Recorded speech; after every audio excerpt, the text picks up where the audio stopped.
can't argue with that one. We are hot and live. What's up, Bettina? Stay in your lane.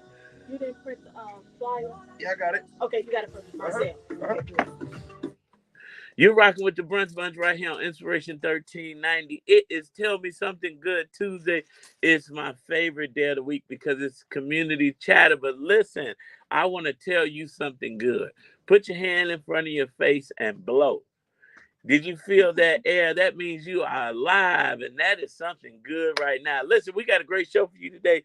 We got Commissioner Bill Lowry will be joining us on Community Chatter. We got some hot topics. It's going down right here on the Brunch Bunch on Inspiration 1390. Hey guys, it's Zoe, Tamara I've been meaning to ask you. from the Brunch When you Bunch. bring us in, it's always a little delay. Why? Because I'm over here pushing it and putting that. Okay, I'm just trying to figure out because only reason I noticed it because I'm trying to figure out why it's delayed on your end to see if it's something we can do to help. Because if you just push the button, we'll just start talking. No, because I'm just. You got to do okay. I'm just asking. I'm asking. Because I'm waiting to make sure y'all fully.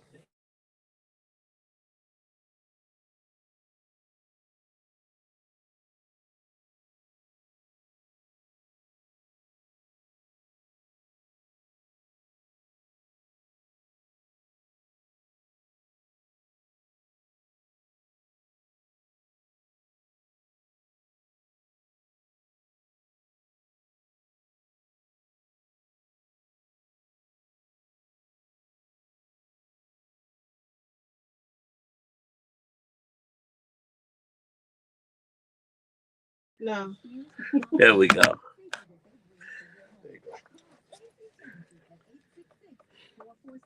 So my mic is muted. Adam, can you go give me some tea and napkin? Yeah. I would have sent. Actually, Jackson, go with him so he can show you. JAX or JACK? The real way. Who is your son? I didn't know your son name was Jackson. Jackson. I'm so proud of him. Oh, look He at won you. first place at the Circle City Classic. Okay. He won first place for the Chicago Classic. Now, you know I don't know what none of that means. Football game. Oh, okay. It was a parade. You don't follow me on Facebook? I thought we were friends on Facebook. Because I am just so a fan for my kids. No, we gotta be. We friends because you invited me to your birthday party at one time. My son think I be doing too much for cheering for him. My son think football. He does. I have a whole poster board. I'm trying to billboard. So did we hear Melodies from Heaven already? Yeah. Okay, just check. Listen, you were late. So I know. So they had praise and worship in the car this morning. Okay, Melodies you played. Thank you, Jesus. Thank you, Jesus is after in the rock. Okay. I had a tea, and this was the last napkin in there. What in the $1 billion company is happening over here? Supposed to be paper towels. Paper towels gone. I don't know. They be taking up everything quickly. Get ready.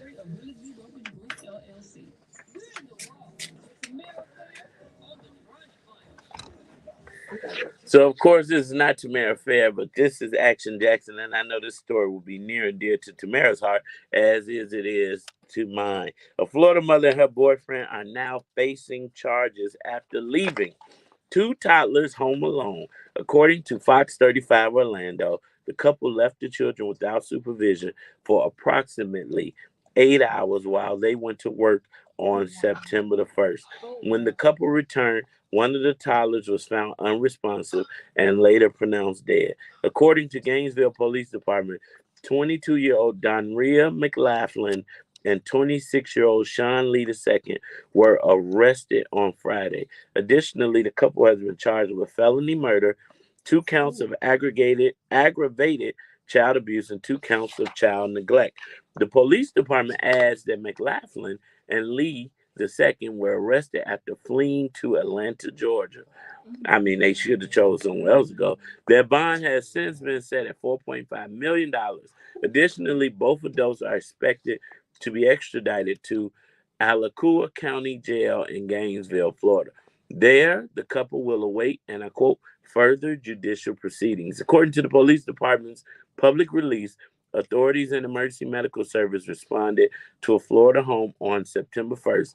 At the time, it had been reported that a 3-year-old girl was unresponsive at the location. Upon arrival, the child's mother, McLaughlin, informed authorities that she had taken a nap. However, several hours later, she was awoken by her boyfriend, Lee II, who informed her of her toddler's condition.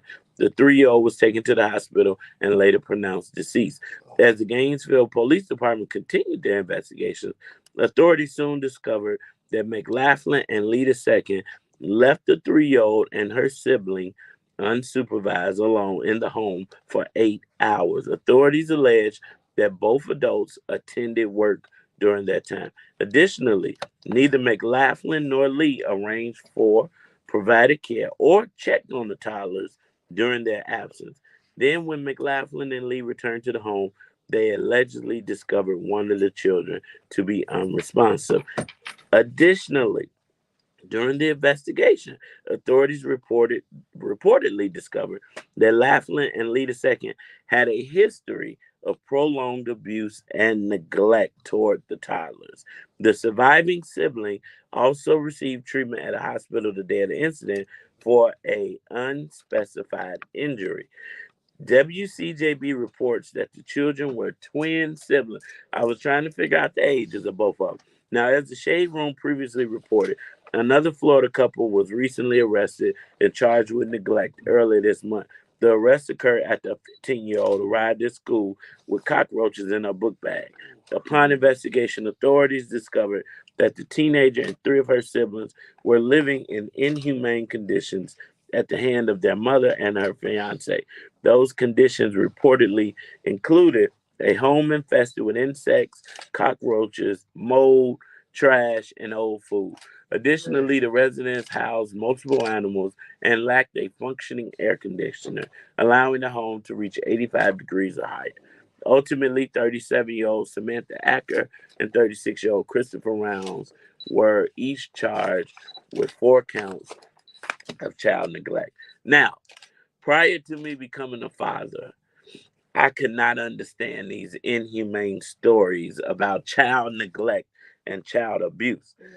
But now that I'm a father, I really cannot understand how you can allow something to happen so tragically to your children. How could you leave a 2, 3-year-old at home alone for 8 hours? Okay, see you later. Yeah. Not check on them, not. I mean, first of all, you shouldn't have left them at home, period.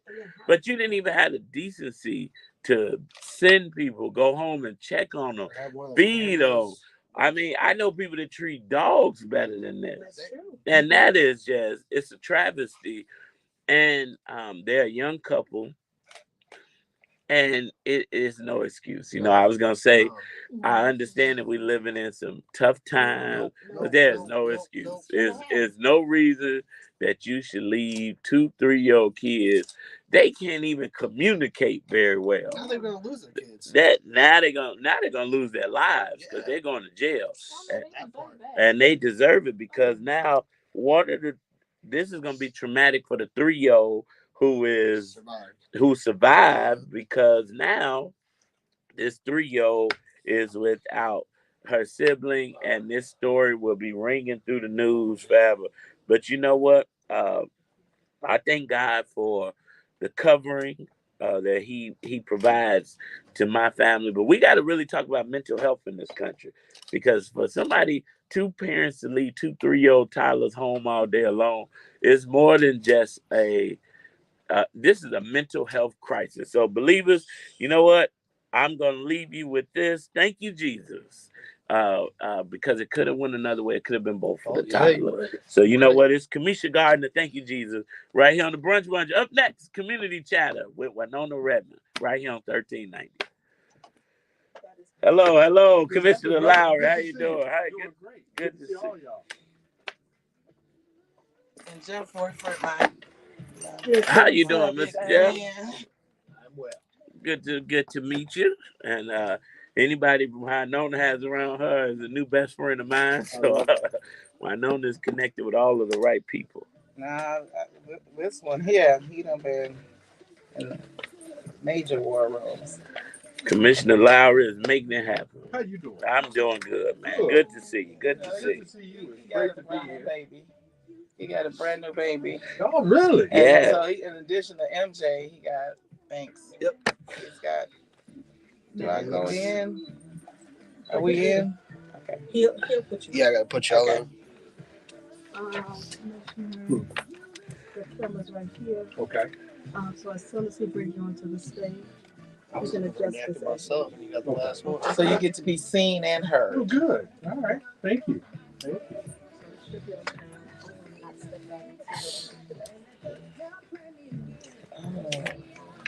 You want to completely cut what's going on too? Yep. Yeah. And then Did you order this? no, I put it in my cart. I never ordered it. Oh, that's a mini. Nice little.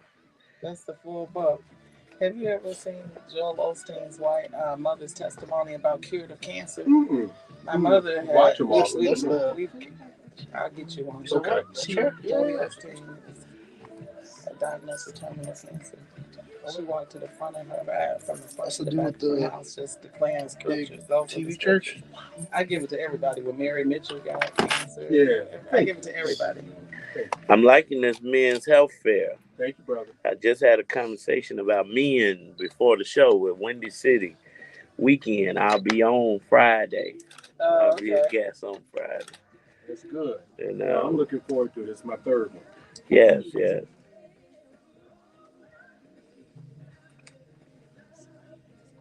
Okay, let's cut this on. You just bring us in the community chatter. All right, you got commercials. Yeah, we'll take a break in between. Okay. Let's kick it off. And There we go. Huh. What? You know what you haven't got me in a while? The Jolly Rancher. You ready, Marcel? You got them all? I'm like Freddie. I stay ready. Let's go.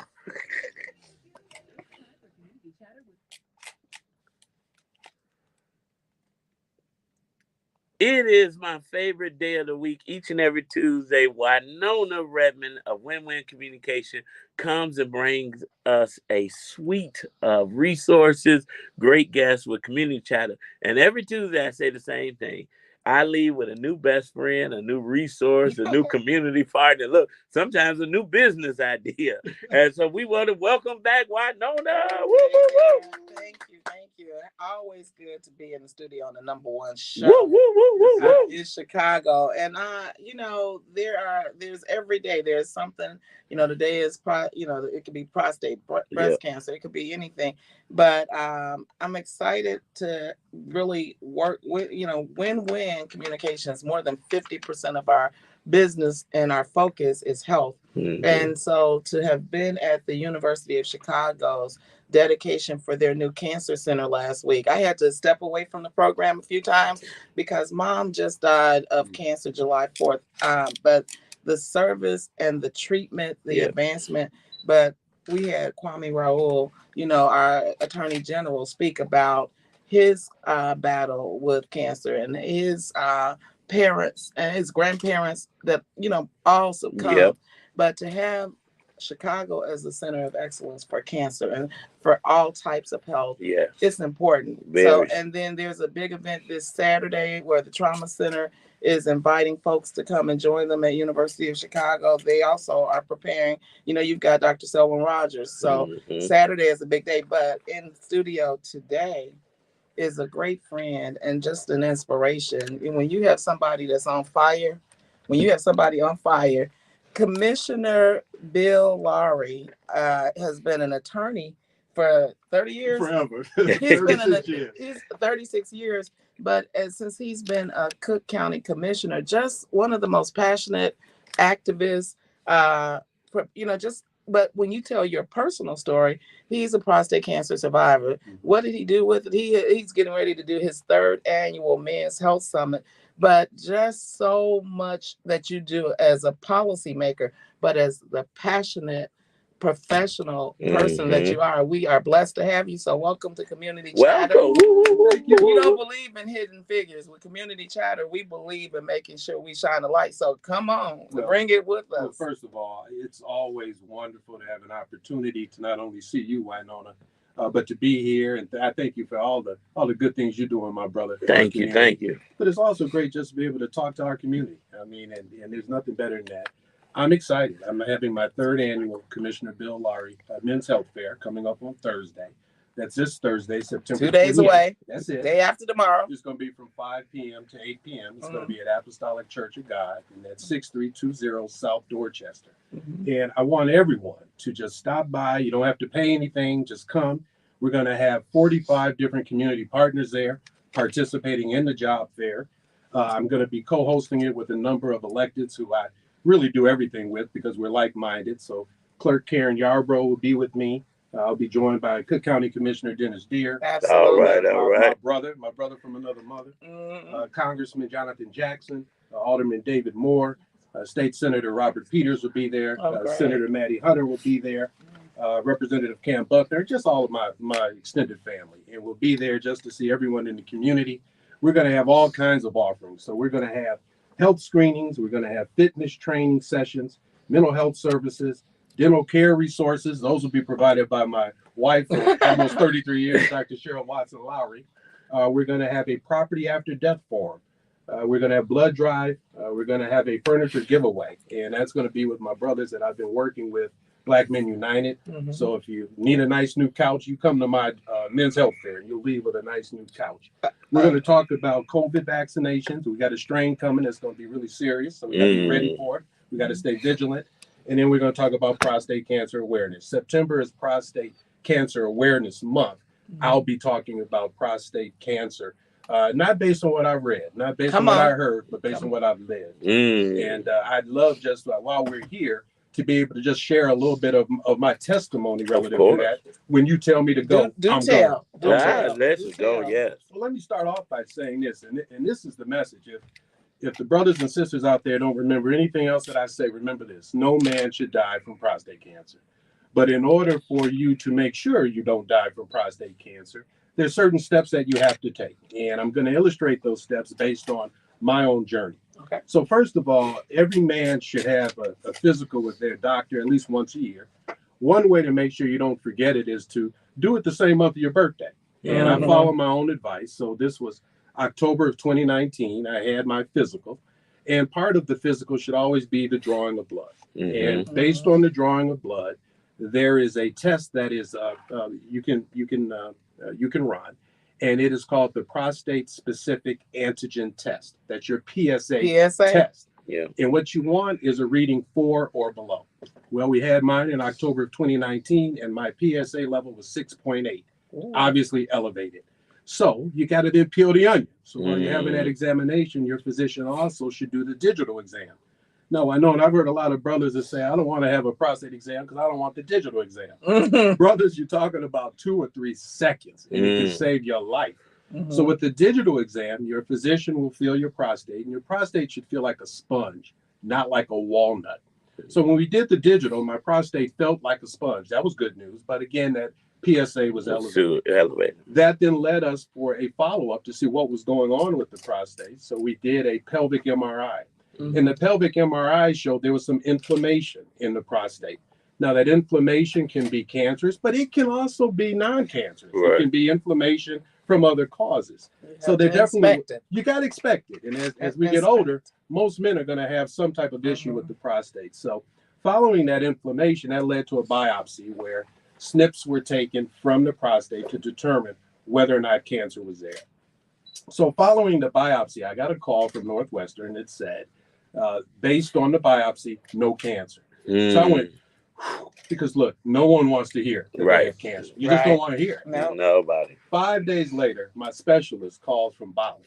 If your doctor calls you from Bali, it's not going to be good news. So he called me from Bali. He said, Bill, on a second reading, it's been determined you do, in fact, have prostate cancer. We believe it's very early. Here are your options. So the options given me were surveillance, which means you can just watch it, keep Mhm. an eye on the prostate, see if it progresses relative to whatever the inflammation is that you see. 2, radiation, where there's an effort to shrink the cancerous cells that you have. Or 3, removal. Mm-hmm. Well, being now at a point where Cheryl and I have 3 grown kids, I know I'm not trying to have more kids, but I said remove it. I want it out. I want it out. And because prostate cancer is a slow growing cancer, we decided I'd get through the holidays. So we went on through the Thanksgiving and Christmas holidays. And I actually had my procedure on January 16th of 2020. And I had decided that I was going to have it removed, yes, but I was going to use the robotic method, which is also called the Da Vinci method. And this is a newer method, and it really creates a much easier recovery for patients and a shorter recovery. So instead of the open procedure that you had years ago when you had a prostate being removed, you had 5 small incisions, which were done by a robot. So look, family, I remember like yesterday. So they start the medication to put me to sleep. We go into the operating room, and I see this big white computer to my left, and they say, that's the robot. And across the room, I see this big monitor. They say, that's where your doctor's going to be. I go, wow. 4 hours later, I wake up in recovery. Wow. So I wake up in recovery, and I want to be honest with you. You know, the sensation I had was not pain. It was discomfort. But that very day, I was up walking. And that day, I did a videotape because while I'm in the hospital walking around, I knew then I wanted to be able to message to men who went down that road that if you have to go down this road, it's going to be all right. But early detection is key because following my procedure, less than 1% of the prostate was cancerous. My lymph nodes, I had not spread to my lymph nodes or my margins. Hallelujah. In the words of my doctor, I was cured. So I speak to you today as a cancer survivor, but I also speak to you today as someone who's gone down this path. And I want to make sure if anyone out there has to go down this path, they remember me, they call me, because I will answer any questions that you have. And again, it ain't based on what I read or what I heard. It's based on what I've lived. And they can come out and see you on Thursday. They can be there on Thursday to see me others. at Apostolic Church of God from 5 p.m. To 8 p.m. as well. I also want to underscore the importance of our sisters relative to all of this. So often, and our sisters know this, whether you're talking about you being a daughter or a sister or a mother, we as men listen to you. So if we're not going to do the right thing and make sure we're getting a physical once a year, you can help us and say, look, your birthday's coming up. I want you to go get a physical so your blood is drawn, etc. Knowledge is power. And also the earlier you're able to identify what's going on in your body, the better your prognosis will be.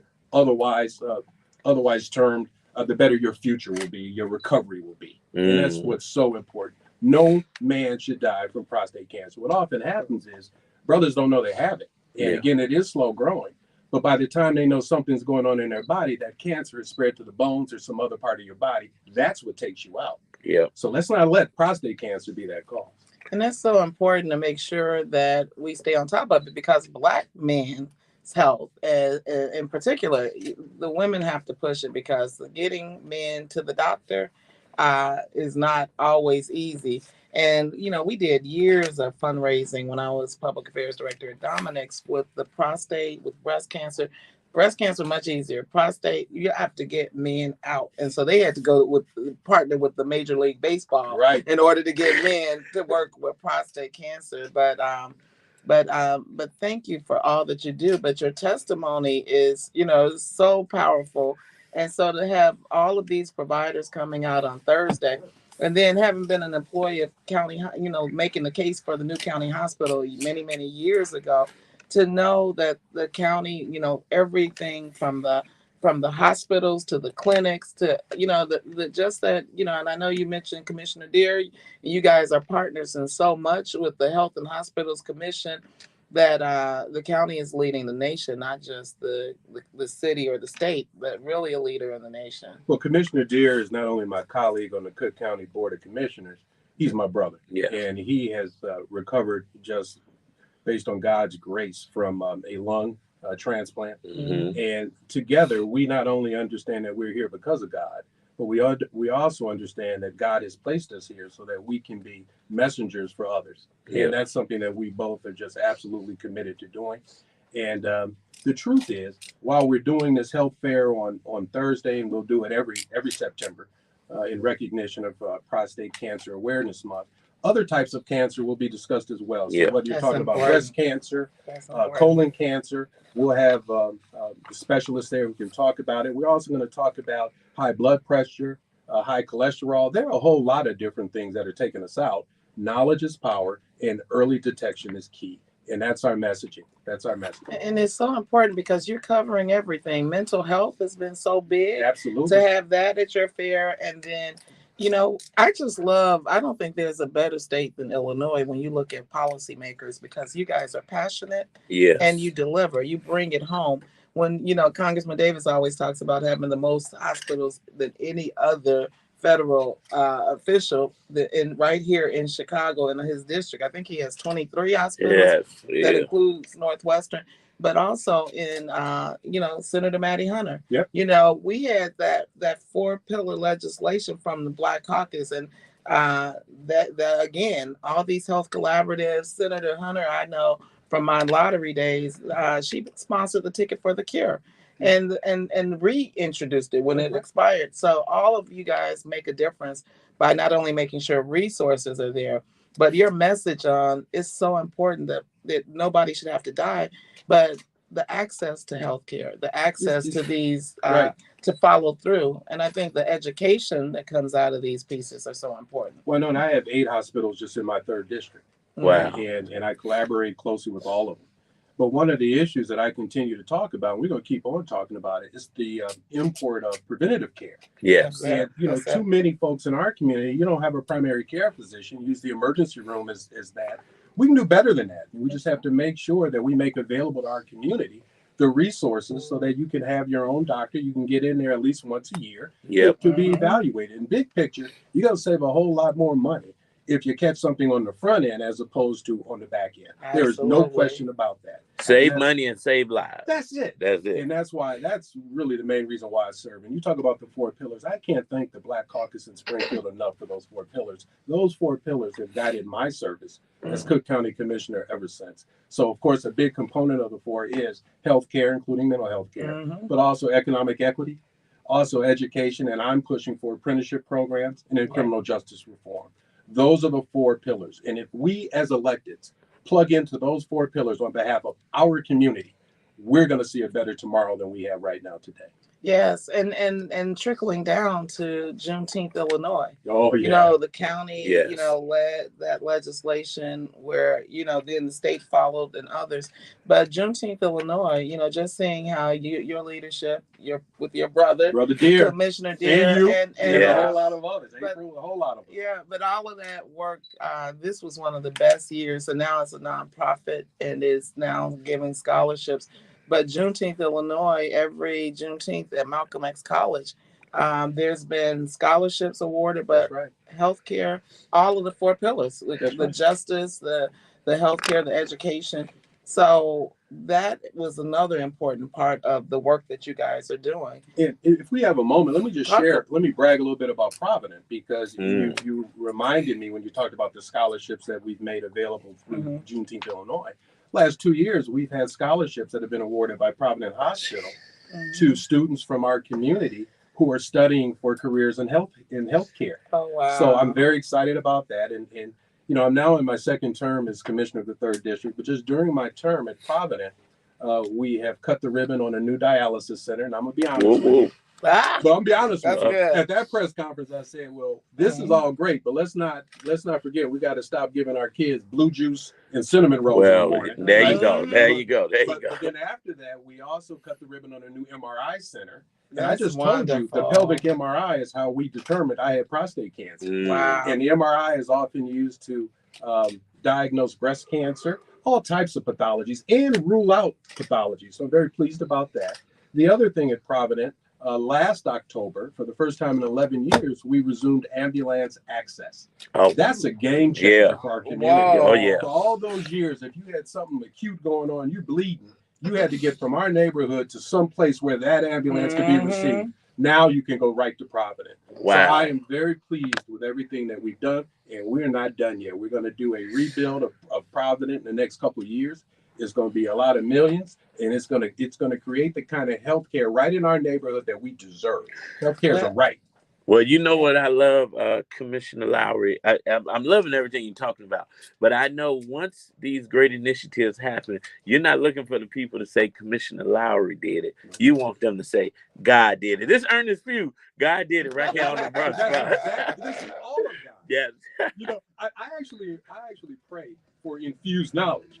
All right. Listen, All I right. like that. I like that. Infused knowledge. No, this is a lot of great information.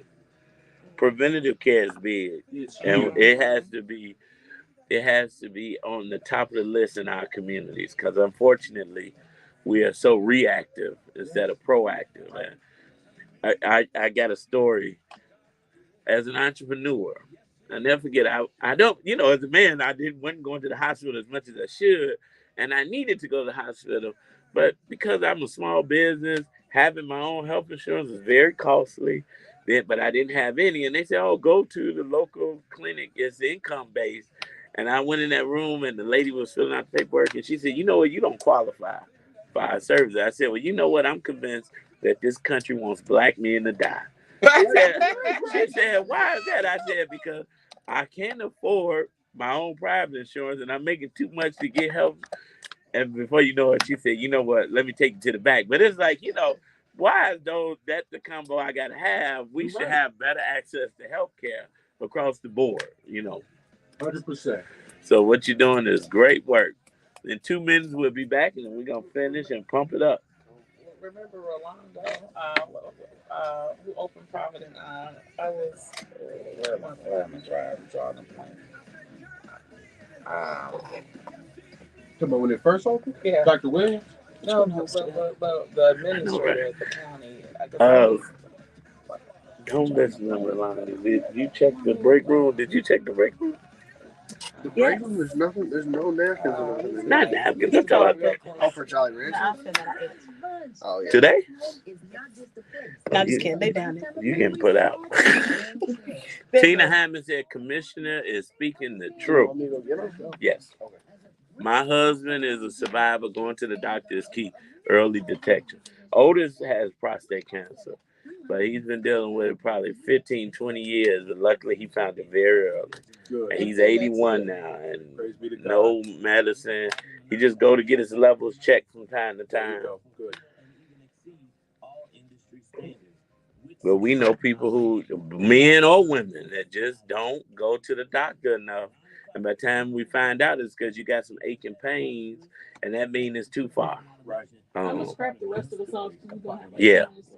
I did an event with Love McPherson, the family reunion conference, and I hosted it, and I looked out in that audience, and I got on stage and I said, "You know what?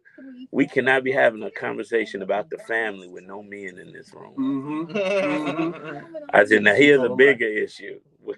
And so I'm working on doing some more men's initiative health, As you do it, please. and so we're doing Daddy Day at Brookfield Zoo, October 21st. Now, that's the other thing. That's a forest preserve location. There So you you go. need tickets and parking. You let me know. I know. I love. That's why I brought it up. I am chair of the Forest Preserve Finance Committee. Oh, I know. You Okay. should have tickets for Brookfield Zoo and Botanic Garden. Uh-oh. Well, I'm gonna call Tara Stamps. Shout out to Tara Stamps love and Dennis Deer. They got me some tickets All already. right. But I told Windy City Live we're gonna up that number. I'm looking for 250 fathers to bring their kids out on the 21st. Yeah, Catalyst just said take your sons to work day. Did it? Charlie Myers. And, so they That's just, October 21st. Yeah. That's my birthday. Oh yeah. Oh! All right. We gonna come. We're making a birthday that's an even celebration. bigger one. All right, we coming back in, Winona. You're rocking with the Brunch Bunch right here on Inspiration 1390. It's your main man, Action Jackson, and I'm proudly posted in the studio with Winona Redmond and the Commissioner Bill Lowry. Listen, Community Chat has been off to a great start. Commissioner Lowry's third annual Men's Health Fair is going down this Thursday, September 28th. And during the commercial break, we were having dialogue about men, and I'm guilty. I would be the first to step up. I don't always go to the doctor. First thing I do as a believer is I'm like, the Lord will handle it, but I do believe faith without works is dead. And so now I'm going to the doctor more I think my doctor may be tired of me because I'm calling every time. The doctor told me, no, bro, Marcel, you're not having a heart attack. Go get you some gas X and sit down.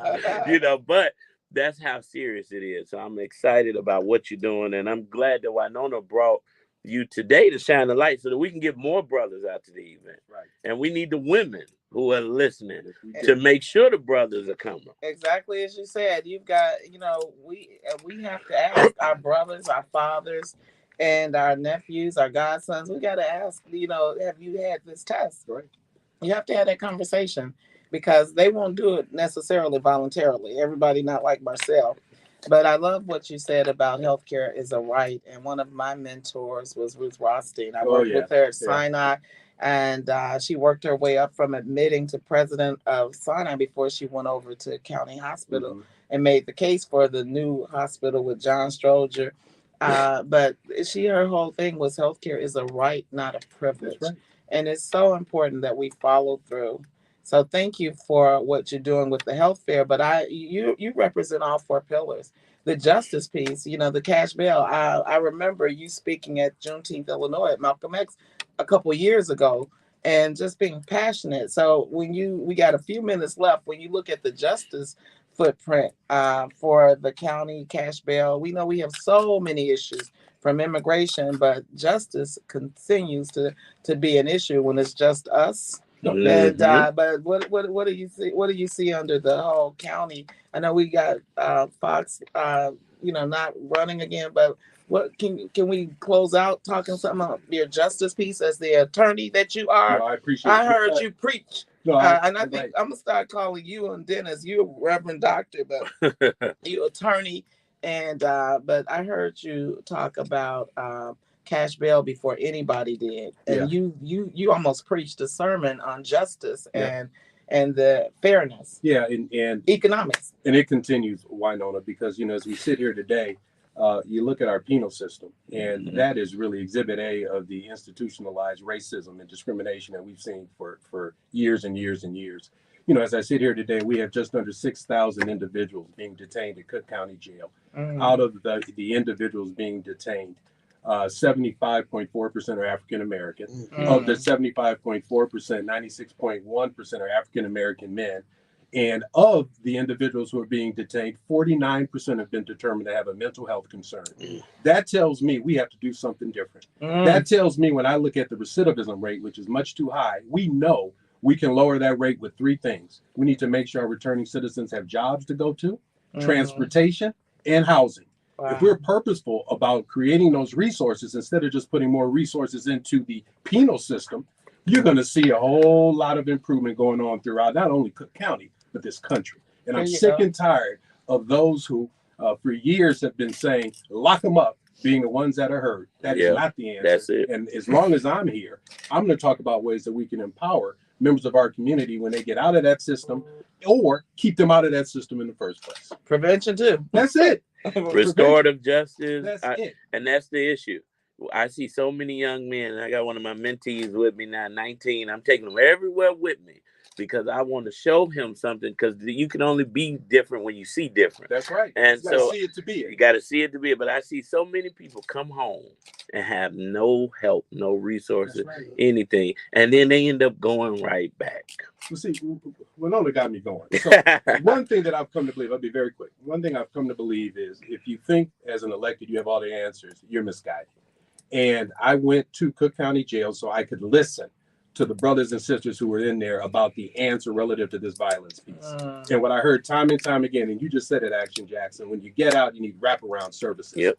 That is what we have to focus on. We have to keep those individuals in this conversation, because we do not have all those answers. And you funded and you supported the President Preckwinkle, the late Robert Steele before he died.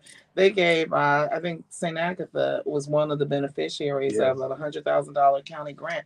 They send folks. They've got a great program with Derek and those over there. They are formerly incarcerated. They go to the prison. They start working with folks before they get out, because once they get out, they need to have resources and a plan. So they go in before they start working with folks that are about to be released. I talk to my brother Tyrone Muhammad weekly, And believe me, when he's talking, I'm taking notes. Yes. That's what we as electeds need to do. You just said that. Listen, that was a mic drop.